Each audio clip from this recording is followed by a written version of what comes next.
You buy period underwear because they are said to be safe, organic, eco-friendly, sustainable, healthy, and then you find out that there are chemicals in them. When brands make claims like this, and not just Thinx, period underwear has made claims like this, that can be very misleading and dishonest, and that is where everyone's concern has come from the Thinx lawsuit that was settled a while ago. In today's video, I'm going to be talking more about the Thinx lawsuit and what I think about the whole thing, and if I really think that period underwear is safe. Is Thinx period underwear the only one that is not safe, or is all period underwear not safe, or are they all fine, including Thinx? I think that when the Thinx lawsuit came out, that caused a lot of fear among a lot of people, which I understand why. I was even very concerned. If you have been following me for a while, you probably know that I've been a huge Thinx fan for years. I tried out Thinx like really when they had like pretty much first launched. They had only had a couple of styles to choose from, and they only had the like beige and black color.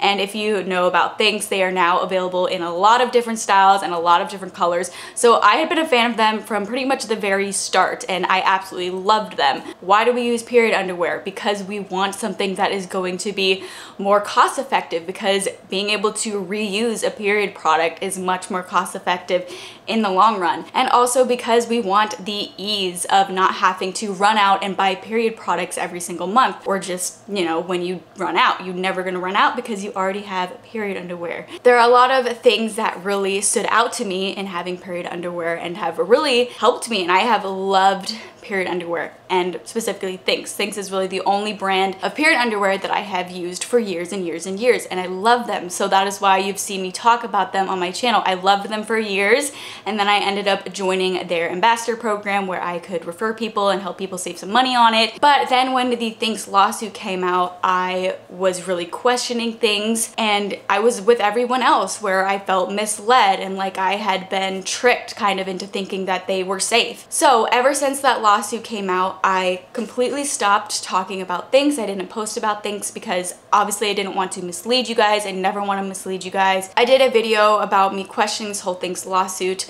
not too long ago. I'll link that video if you do want to check it out. I was a bit more kind of confused in that video, but I have since done a lot more research into the whole Thinx lawsuit and just learning more about PFAS and things like that, or PFAS. I don't know how you're technically supposed to say it. And I feel like I have gained some kind of clarity now on it, so I wanted to do a video about it and share it with you guys to let you know if I think that Thinx underwear is really safe, or if period underwear in general is safe. So let's go ahead and get into it. Also, I have taken notes because I want to make sure that I cover every single point in this video that I want to talk about. So if you do see me looking at papers, I didn't write myself a script, but I did write myself notes so I remember what topics to cover in this video, because I want to make sure that I don't miss anything, because I think that there is a lot of important and hopefully helpful information in here that I found from just kind of researching. Starting off, what exactly are PFAS or PFAS? So they are known as forever chemicals or everywhere chemicals, and the reason that they are called these is because they have become so common in our everyday products. And I think that's something that people don't even like really think about, especially when the Thinx lawsuit came out. They thought like, oh, you know, Thinx is intentionally just putting these chemicals into the underwear on purpose. But the truth is that humans have been exposed to PFAS for years and years and years.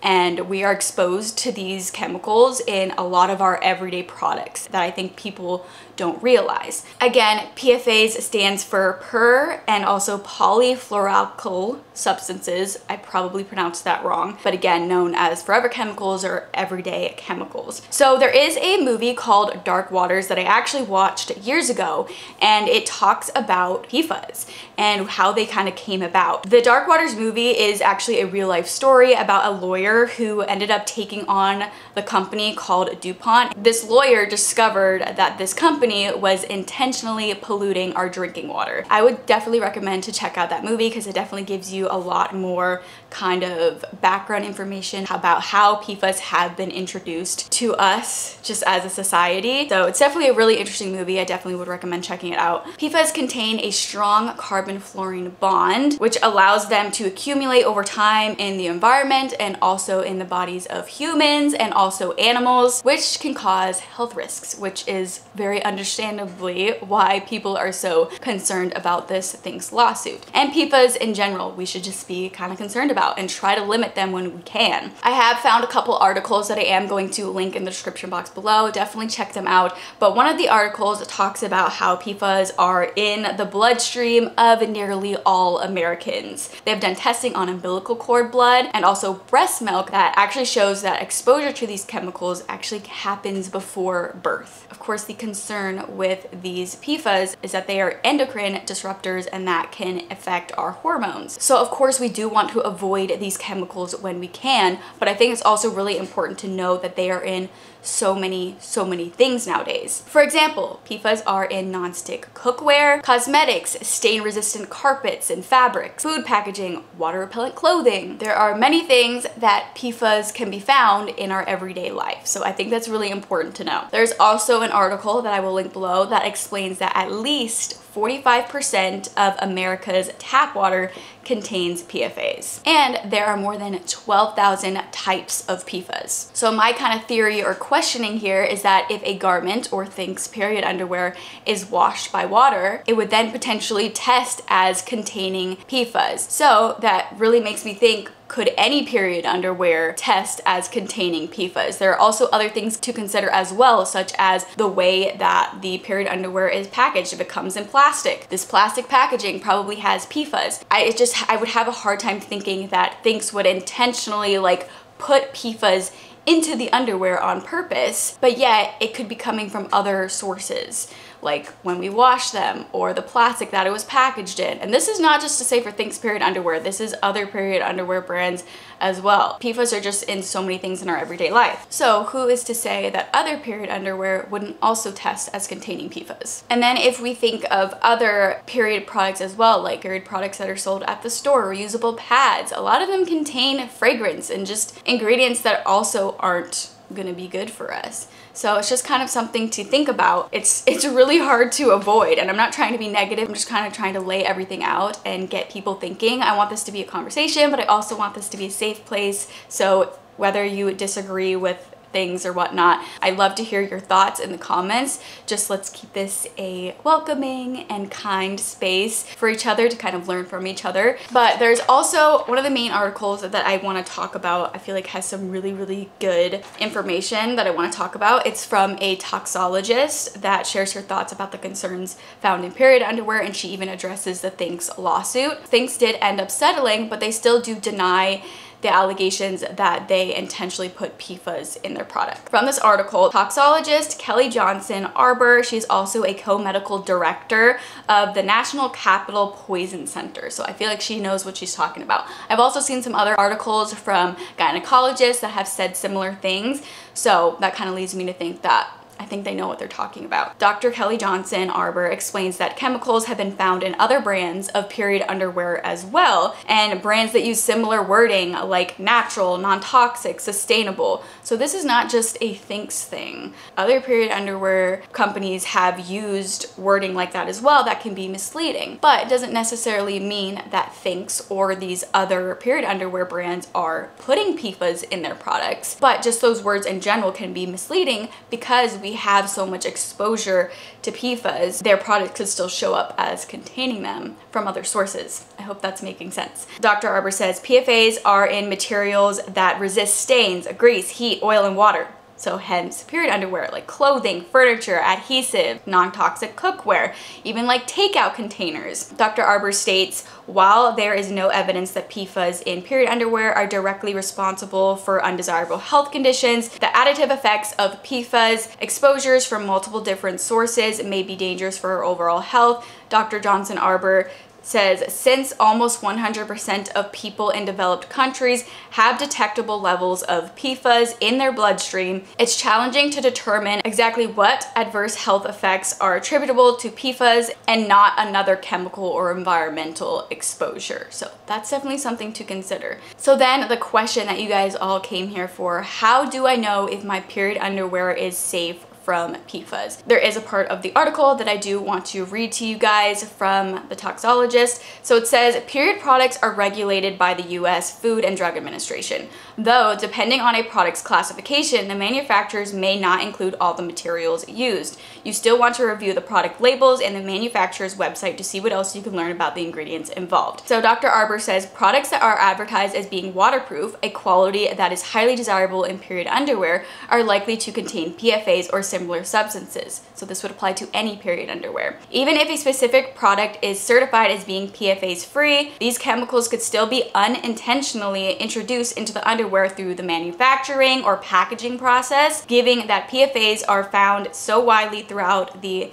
environment. Dr. Johnson Arbor says it's important to remember that PFAS are everywhere and nearly impossible to avoid in our daily lives. We don't fully understand all the potential health effects of PFAS. A concern with PFAS in period products is that the vaginal area is highly sensitive and can be absorbent. But she also states that there is no evidence connecting PFAS exposure in period underwear to any adverse health effects, and from a medical toxology perspective, it's safe to wear period underwear because of this. This is a specific quote from Dr. Johnson Arbor, which again is the toxologist, and she also is the co-medical director of the National Capital Poison Center. She also says period underwear should be washed between uses, and some manufacturers even recommend washing the underwear before initial use. It's possible that the washing process will decrease the PFAS content, making absorption even less likely.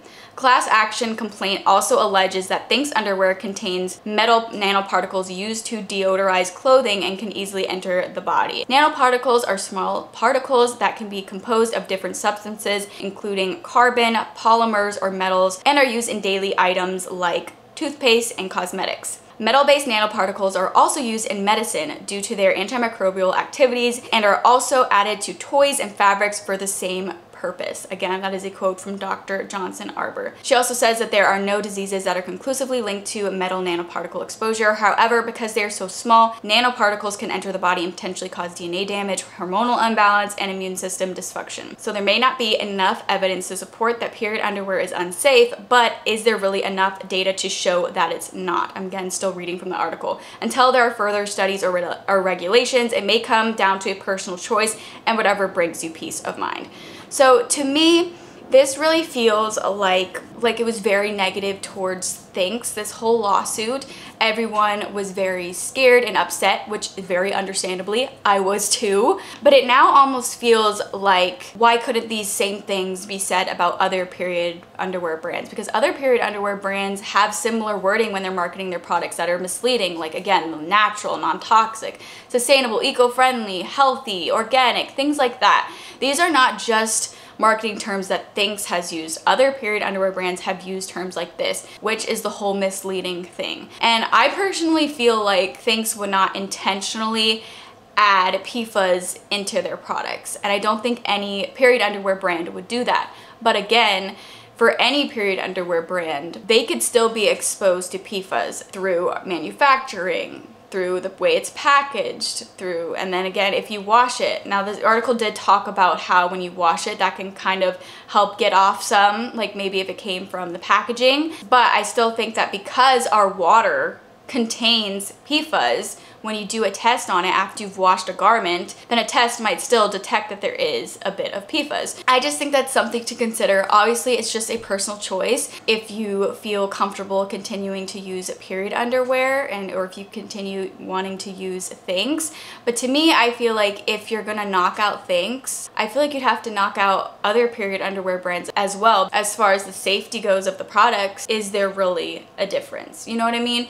So let me know you guys' thoughts. I have not stopped using Thinx just because I love them and make it so easy. Obviously, I want to avoid forever chemicals as much as I can, just as anyone else would. But I just feel like there are other sources that are probably contributing to where, you know, the Thinx period underwear detected having PFAS. So I feel like any other period underwear would have, you know, the same thing. I feel like any other period underwear could be exposed to PFAS as well. But anyway, I hope this got you thinking. Definitely always look into it more yourself. Do research about PFAS. Definitely maybe check out the Dark Waters movie so you can learn more about how we were initially exposed to PFAS. It's a really interesting movie. to. Obviously, in any of the videos that I create, I never want to make you guys feel misled. So I'm curious, if I were to start posting videos about Thinx period underwear again, would you guys not like that? Would you be fine with that? Let me know your thoughts in the comment section below. I personally think it's okay, and I will continue to use them, especially when you can think about period products that are sold in stores as well. You know, those contain ingredients that aren't great.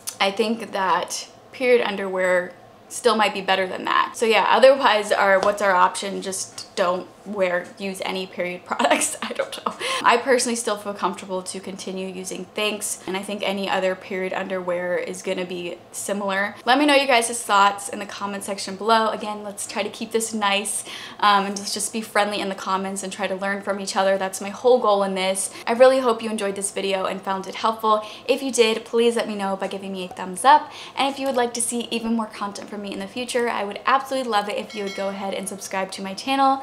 But thank you so much for watching, and I hope to see you for my next video.